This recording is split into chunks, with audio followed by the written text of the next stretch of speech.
ہم نے آپ کی بڑی محنت دیکھی اتحاد اہل سنت پر، آپ کے ہم نے یوٹیوب پر مختلف کلپس دیکھے، آپ کی مختلف میٹنگز دیکھیں۔ اتحاد اہل سنت کس طرح ممکن ہے؟ کیا ہماری جو اب کی جنریشن ہے یہ اپنی زندگی میں اتحاد اہل سنت کا خواب پورا کر سکتی ہے یا یہ خواب ہی رہ جائے گا؟ اس پہ تھوڑی سی اتحاد اہل سنت تو انشاءاللہ بالآخر ہونا ہی ہونا، انشاءاللہ آج نہیں تو کل ہو جائے گا، 2 دن بعد، 10 دن بعد، مہینے بعد، سال بعد، بالآخر اہل سنت کو ایک پلیٹ فارم پہ آنا پڑے گا، ہر صورت آنا پڑے گا۔ اب جو ہمیں 30-35 سال ہو گئے سیاست میں دھکے کھا کے جو سمجھ آئی ہے، جو نئے نئے آئے ہیں ان کو بھی آ جائے گی انشاءاللہ۔ ابھی وہ نئے نئے ہیں اور ان کا تجربہ جو ہے وہ شاید یہ کہتا ہے کہ ہم اکیلے لڑیں گے تو پتہ نہیں زیادہ مؤثر ہوں گے۔ ہم نے یہ سارا کچھ کر کے دیکھ لیا۔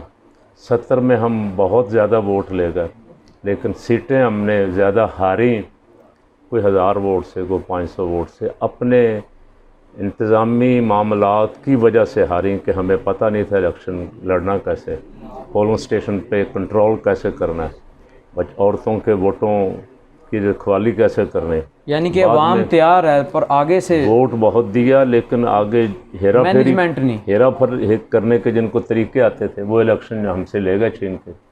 اسی طرح یہ 2018 میں ہوا، 22 لاکھ ووٹ ملا تحریک لبیک کو، سیٹ ایک بھی نہیں ملی قومی اسمبلی میں۔ میرا موقف اب آج کل یہ ہے کہ یہ نظام جو ہے یہ سسٹم الیکشن کا یہ ناانصافی پہ مبنی، جعل سازی پہ مبنی۔ اس سسٹم کے ہوتے ہوئے کبھی صحیح لوگ نہیں آ سکتے۔ اس سسٹم کے ہوتے ہوئے پیسے والے آئیں گے، سمگلر آئیں گے، چور آئیں گے، 50 کروڑ روپے خرچ کرنے والے آئیں گے، جس کے پاس 5 لاکھ ہے وہ الیکشن کیسے جیت سکتا ہے؟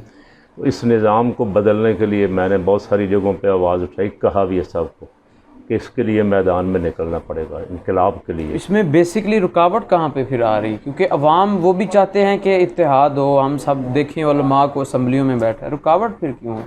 اور 1 2 4 آدمیوں سے ہم جب ملیں گے، ڈاکٹر اشرف آصف جلالی صاحب سے، اللہ تعالیٰ ان کو صحت عطا فرمائے، تو ان کو کوشش کریں گے کہ وہ ہماری باتوں پہ غور فرمائیں، لیکن شاید ان کے 2 4 ساتھی راضی نہ ہوں اس پہ۔ اسی طرح اسعد حسین رضوی صاحب ہیں، ان کو ہم اگر کوشش کر کے راضی کر بھی لیں تو 2 4 ٹانگیں کھینچنے والے ادھر ادھر ہیں بیٹھے ہوئے۔ وہ سمجھتے ہیں کہ اگر یہ اتحاد ہو گیا تو ہماری دکانداری ٹھپ ہو جائے گی۔ وہ جب اپنی شورا میں بیٹھ کے کوئی ڈسکشن ہوتی ہوگی، چھوڑو جی ہمیں اتحاد دا چورن بھیج دینا، اسی کی کرنا اتحاد کر کے، اسی ہیں صرف۔ تو یہ سوچ جو ہے نا یہ بدلے گی ضرور، میں بدلے گی اس وقت جب نقصان ہو چکا ہوگا۔ میں نے کہا ہے اس کی طرف، اور بھی صاحبزادہ افتخار الحسن صاحب ہیں سواگ شریف کے، وہ بھی کوشش کر رہے ہیں، اور بھی کئی حضرات خفیہ کوششیں بھی کر رہے ہیں۔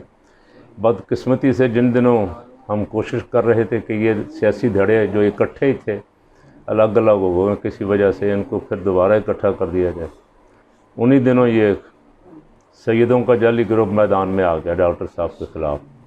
وہ ایک نیا تنازع کھڑا ہو گیا، اہل سنت ایک اور پلیٹ فارم مسلکن بھی تقسیم ہو گیا۔